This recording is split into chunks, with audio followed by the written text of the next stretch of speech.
Salut à tous sur YouTube. L'enregistrement est lancé cette fois. À toute berzingue ce matin.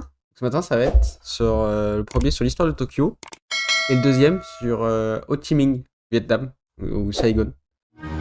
Ah voilà. Le son au minimum. Hop, voilà. Tokyo durant l'Antiquité, Alors Tokyo du coup au Japon. Donc l'Antiquité, voilà. eh ben c'est pas grand chose. L'histoire du Japon c'est Bon. plus à l'ouest, à Kyoto, la capitale ancestrale de l'Empire du Soleil Levant. Pour l'heure, ici, dans la baie de Tokyo, à l'embouchure de l'océan Pacifique, Donc Kyoto, la première capitale, hein, on notera. Pour moi, je savais même pas, hein, donc vraiment la capitale historique, c'est il y a Kyoto. peut-être un village de pêcheurs, un hameau, Edo. D'ailleurs, Edo, en japonais, ça veut dire estuaire, embouchure. Hein, Pour le reste de l'histoire, d'où on va pas l'air et d'eau chanter encore un petit peu. embouchure vers l'empire japonais.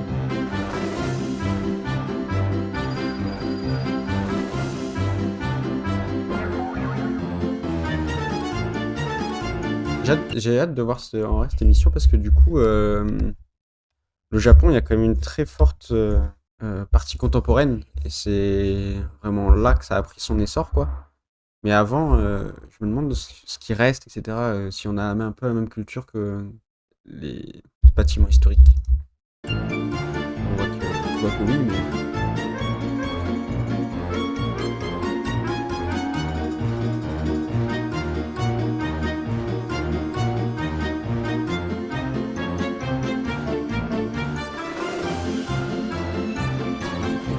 un gros bloc de pierre pour faire les murs, hein. Voilà, on sent qu'il balade beaucoup, hein. Sur les 6 minutes, il y a déjà 1 minute 20 où il se balade. Tokyo, au Moyen-Âge, c'est une C'est-à-dire qu'en Antiquité, ouais, il y a peu de traces, a priori. C'est pour ça qu'il. Ou alors il a voulu faire très vite, mais. société féodale où le pouvoir est partagé entre l'empereur qui contrôle le pouvoir Mhm. céleste, c'est lui qui fait le lien entre le monde des vivants et le monde des dieux, le monde des ancêtres, et le shogun, c'est lui qui détient le pouvoir terrestre, c'est vraiment lui qui contrôle le pays. Pour le reste, le Japon est morcelé en baronnies avec des chefs, les daimyos, et pour la région de Tokyo, la famille qui est la plus emblématique au Moyen-Âge, c'est la famille Go-Hojo, parce que c'est à eux qu'on doit le premier château de Edo, futur Tokyo, c'est ici la base du D'accord. dispositif défensif de ce château féodal, médiéval, avec les bases du donjon On qui voit, sont ouais. parvenues jusqu'à nous et qui, à une époque, ont mesuré plus de 51 mètres de haut, en Ah oui, faisant le donjon le plus haut du monde. Ça coûte la chic. impressionnant, hein. Parce que là, on voit juste la base du donjon, c'est déjà très très haut.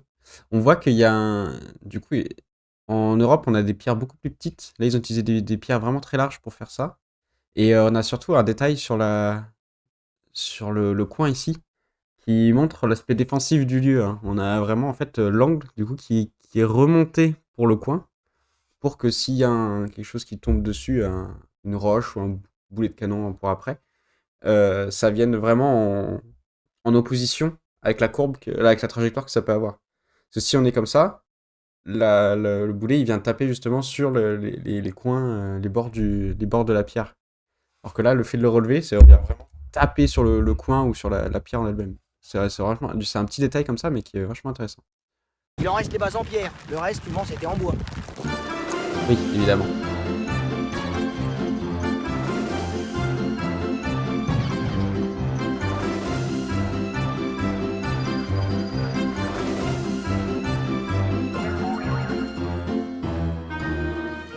Tokyo, durant la Renaissance, c'est la conquête du pouvoir par les Tokugawa. Alors les D'accord. Tokugawa, c'est une famille hyper puissante qui va défoncer tous ses rivaux et On qui voit va que là, il y a encore ce détail-là sur la pierre, hein. Donc ça a été gardé très longtemps. accéder au titre suprême de shogun, grand général pacificateur des barbares. Eh bien les Tokugawa, ils vont s'installer dans le château Et d'Edo. Ils vont en faire le centre de petit détail, mais du coup, cet angle qui est donné à la pierre, ça rappelle en fait l'angle qui est donné au toit aussi, hein. C'est un peu con, mais ça fait un rappel direct. Et du coup, ça permet d'avoir une harmonie entre les bases très, très, très lourdes en pierre et les choses plus légères qui construisent au-dessus. de leur pouvoir et ils vont y établir une forteresse énorme, balèze. Hein. On disait que c'était le château le plus vaste du monde à l'époque, au XVIIe siècle. Eh bien, on en voit encore les traces aujourd'hui de cette ancienne forteresse des Tokugawa qui est devenue le palais résidentiel de l'empereur du Japon aujourd'hui. Hein. Regardez, on voit encore les douves qui délimitent l'ancienne forteresse. Des douves qui sont toujours en eau. Et avec ce qui flotte aujourd'hui, c'est pas prêt de s'assécher. Hein. Allez.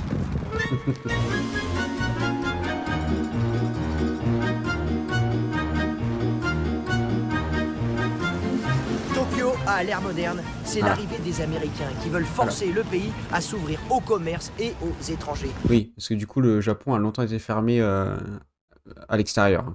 C'est pour ça qu'il y a eu un retard par rapport aux autres pays au niveau de la révolution industrielle. Mais du coup, le retard qui a été comblé en très très peu d'années, quoi, après.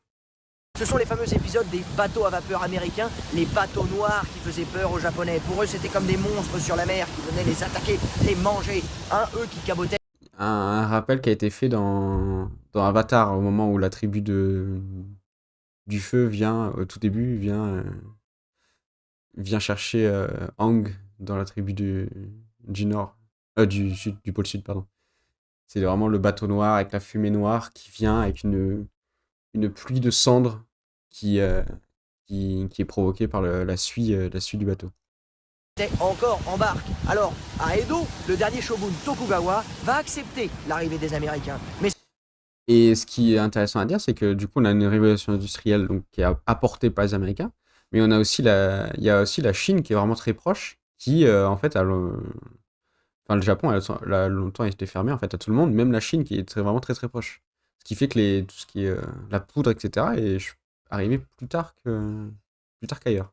ses troupes vont se révolter contre lui et se ranger du côté de l'empereur en 1868. Ainsi, comme un signe d'une nouvelle ère impériale, l'ère Meiji, l'empereur va décider de s'installer à l'est comme résidence impériale, à Tokyo, qui va devenir la capitale de l'est, par opposition à Kyoto, qui était plus à l'ouest. Ainsi, après des siècles de féodalité où le monde était figé, on va essayer de rivaliser. Il n'a pas le choix, l'empereur. Il doit accepter l'arrivée des Américains. Mais plutôt que de leur faire la guerre, il va leur faire une guerre commerciale. Il va se mettre à l'industrialisation, à la modernisation. Et le signe le plus emblématique à Tokyo de cette course à l'industrialisation, hein, c'est la construction de la gare en 1914 en face du palais impérial. Cette gare de Tokyo qui prouve que ça y est, maintenant, les Tokyoïtes vont bouger, ils vont se développer, ils vont s'ouvrir. On voit que les prémices de la mondialisation qu'on connaît actuellement, c'est que la gare, là, elle est vraiment construite sous un schéma occidental. Hein. Ça, une gare comme ça, on peut retrouver ça en Europe, il n'y a aucun problème. C'est intéressant, un peu triste aussi, évidemment, parce que la richesse du Japon, c'est aussi par sa culture, qui est vraiment très différente. Mais c'est vrai que du coup, l'industrialisation, c'est quoi? C'est la fabrication de briques ou de poteaux métalliques en grande quantité et beaucoup plus vite. Donc on utilise ça. Mais potentiellement, le Japon, à cette époque-là, il savait pas le faire, ou peu. Du coup, bah, on demande à des étrangers, des architectes étrangers, et architectes ou enfin, ingénieurs étrangers, et bah, on se retrouve avec des schémas qui se répètent, quoi. Ils vont faire C'est connaissance le avec début le de la monde. mondialisation. C'est parti pour l'ère moderne.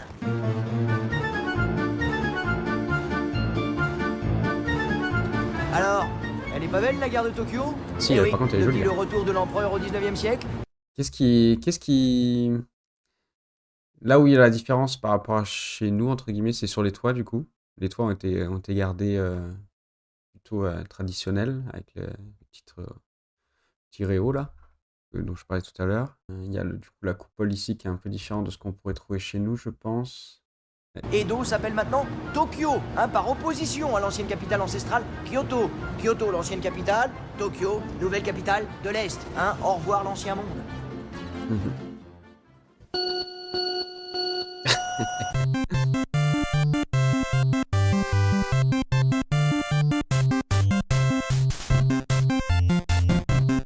Course de Mario Kart.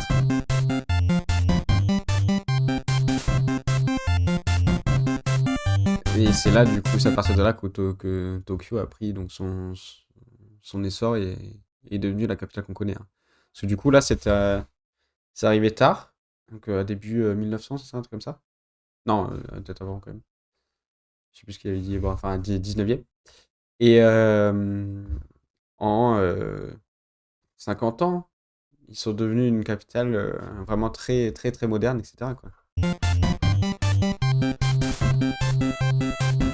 Tokyo, aujourd'hui, c'est véritablement un miracle à la japonaise. Déjà, faut pas oublier que Tokyo s'est donc mis très tard, à l'heure de la révolution Voilà. industrielle et du monde moderne, au 19e siècle. Ouais, 19e, voilà, c'est ça. En plus, Tokyo va être ravagée 2 fois au cours du XXe siècle. Une première fois en 1923, après un terrible tremblement de terre qui va faire plus de 150 000 victimes à Tokyo. Et ensuite, après les bombardements américains de la Deuxième Guerre mondiale en 1945, qui vont faire plus de 100 000 morts à Tokyo. Et pourtant, Tokyo s'est encore redressé de ses cendres, pour faire aujourd'hui de Tokyo la ville la plus peuplée du monde entier, avec plus de 40 millions d'habitants. Bienvenue à Shibuya. Imaginez qu'ici, il y a 70 ans, il n'y avait rien du tout. Et là, regardez ça, Voilà. une ville debout, une ville en C'est vraiment très, très rapide, quoi. C'est lumière, fulgurant. une ville dynamique, une ville lumineuse, moderne, digitale. Vous avez demandé un miracle? Bienvenue à Tokyo et à Shibuya. Ouais, du coup, Tokyo, et donc, bon, là, on voit pas trop l'architecture, hein, vu que c'est des formats un peu plus courts. On voit qu'on a vraiment, du coup, les prémices, avec la gare, le premier bâtiment, on a les prémices de la mondialisation. Et là, on a... La voilà. ville la plus peuplée du monde entier, avec plus de 40 millions Et là, du coup, on a vraiment un bâtiment... et là, du coup, on a des bâtiments en verre, comme on connaît, qu'on peut avoir aux États-Unis, en Europe, etc. C'est vraiment le gratte-ciel et tout. Alors, deuxième, du coup, c'était sur Saigon que je voulais vous montrer. Il est encore plus court, donc on va voir. Mais je me disais que ça pouvait être intéressant. Parce que moi, du coup, j'y suis allé. Alors, j'ai vécu au Vietnam, vers Hanoï, mais du coup, je suis passé à Saigon. Et c'est vraiment... le Vietnam, c'est vraiment incroyable, c'est pour ça. Je vais vous faire découvrir ça. Ho Chi Minh.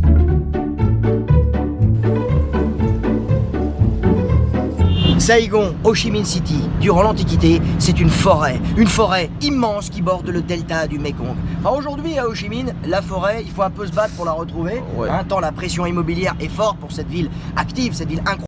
Et encore, hein, au Vietnam, il y a vraiment beaucoup de végétation. Il y en a sur les trottoirs, etc., qui sont préservés. Alors, c'est pas le meilleur endroit pour les faire pousser, mais disons que on voit que tout ça, toutes les rues sont... Enfin, la plupart des rues sont quand même bordées d'arbres, hein. Donc, c'est vraiment, vraiment bien à ce niveau-là par rapport aux villes européennes, par exemple. Incroyable ce poumon économique pour le Vietnam, il en reste un petit bout du côté du palais de la réunification. Car la ville va naître du côté de l'an 1000, avec l'Empire Khmer qui va transformer Ho Chi Minh, la forêt, en ville de la forêt, près Nokor. Suivez-moi, c'est près du fleuve. Les Khmers qui ont été massacrés, hein. J'imagine qu'il va en parler après, mais... Car c'est ici, autour de l'an 1000, que des Khmers vont fonder un petit village, près Nokor, le village au milieu de la forêt. Un village de pêcheurs qui profitera des richesses du fleuve de la rivière Saigon. Au bord du Mekong, on s'installe. C'est un peu comme le Caire en Égypte, ou je sais pas, Bordeaux par exemple, ou Le Havre. Enfin, on s'installe au bord de rivière pour les bateaux, pour le commerce, pour les richesses de la pêche. Voilà. Il a mis le petit casque rose là, le casque classique du Vietnam. Avec la casquette. Saigon, après la Renaissance, c'est la conquête de la ville au XVIIe siècle par les... Bon, du coup, il parle pas du tout de l'architecture traditionnelle vietnamienne, mais est-ce que c'est arrivé... Là, on parle des monuments surtout. Il y a des choses assez intéressantes au niveau des maisons, notamment. On a une importance... Enfin, l'importance de l'eau au Vietnam est très très forte. On a en général un bassin d'eau devant chaque maison, enfin traditionnellement, un bassin d'eau ou une rivière, ou que ce soit d'eau devant chaque maison, pour apporter de la fraîcheur, pour en fait avoir une aération naturelle fraîche, parce que c'est un pays qui est très très très humide. Il y a également une importance au niveau de la végétation, du coup, qui vient faire de l'ombre à cette eau, et qui, du coup, la rafraîchit. Vietnamiens et la dynastie du roi Lê. Alors, Plus la construction en bambou, etc. Il y a tout un truc dessus. Lê, il va envoyer dans le sud de son empire un chef puissant, Nguyen. Eh bien, c'est un de ses conquérants, Nguyen, qui deviendra empereur, qui décidera la construction de cette pagode, Diak Lam, au XVIIIe siècle, en 1744 très précisément, certainement un des monuments les plus anciens de Saigon, une pagode bouddhiste. marché. Opéra de Saïgon, copie du Petit Palais à Paris, exposition universelle de 1900. S'il vous plaît. Ouais, mais du coup, pourquoi on a ça là? Parce que colonisation française. Mais bon, on passera sur ce détail. Allez, Saïgon, à l'époque La moderne, cathédrale, ouais. c'est la conquête de la ville par les Français en 1859, grâce à l'amiral Charles Perrault de Genouilly, qui va conquérir la ville, grâce. Ouais. venu par la mer. Alors, l'empereur Nguyen va essayer de résister, mais en vain, et voilà Saïgon qui devient française pendant près d'un siècle. On est ici au cœur de la Saïgon française, sur la place centrale, avec la cathédrale, mais aussi la poste. Une poste que l'on doit à Gustave Eiffel. S'il vous plaît, suivez-moi, la poste, c'est par là. La poste qui ressemble à une gare, mais oui.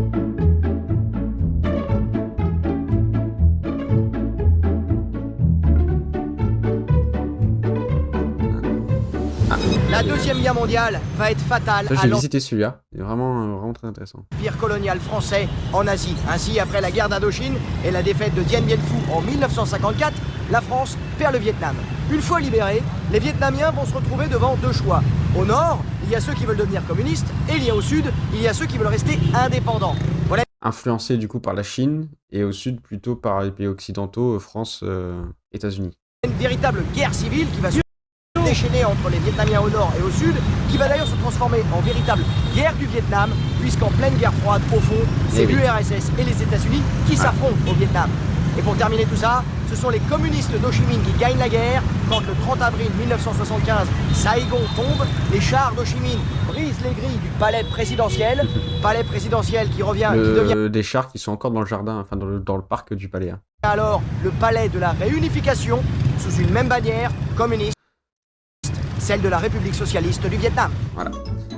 Il y a un truc intéressant, c'est que du coup, vu que c'est quelque chose quand même d'assez récent, hein, ça fait 54 ans, quelque chose comme ça, peut-être un peu plus, peut-être 60 ans, il y a quand même une très forte influence et une très forte différence entre le Nord et le Sud encore aujourd'hui. Le Nord, capitale Hanoï, capitale historique, et au Sud, Ho Chi Minh, capitale économique. On a vraiment le Nord qui est influencé par la Chine notamment et du coup les partis communistes comme la Russie.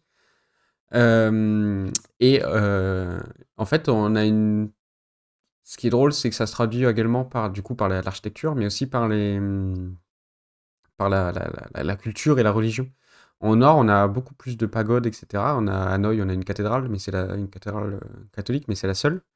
Très très très peu d'églises, etc. Et en fait, plus on descend vers le sud, plus on se rend compte qu'il y a des églises et moins de pagodes. Et en fait, il y a cette différence-là qui est très très marquée et très très visible entre le nord et le sud. On a également beaucoup plus de tourisme occidentaux, etc. Au sud qu'au nord. Au nord, on a beaucoup de Chinois, justement, et de Russes.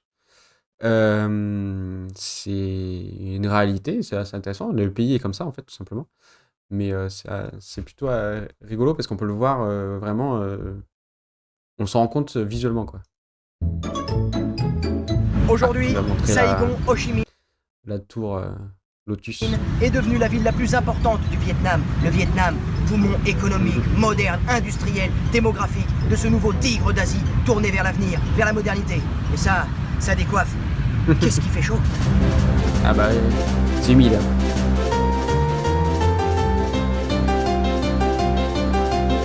Bon, bah, c'était fini. C'était rapide. Hein. C'est pour ça que je voulais faire ça en petit pré-live.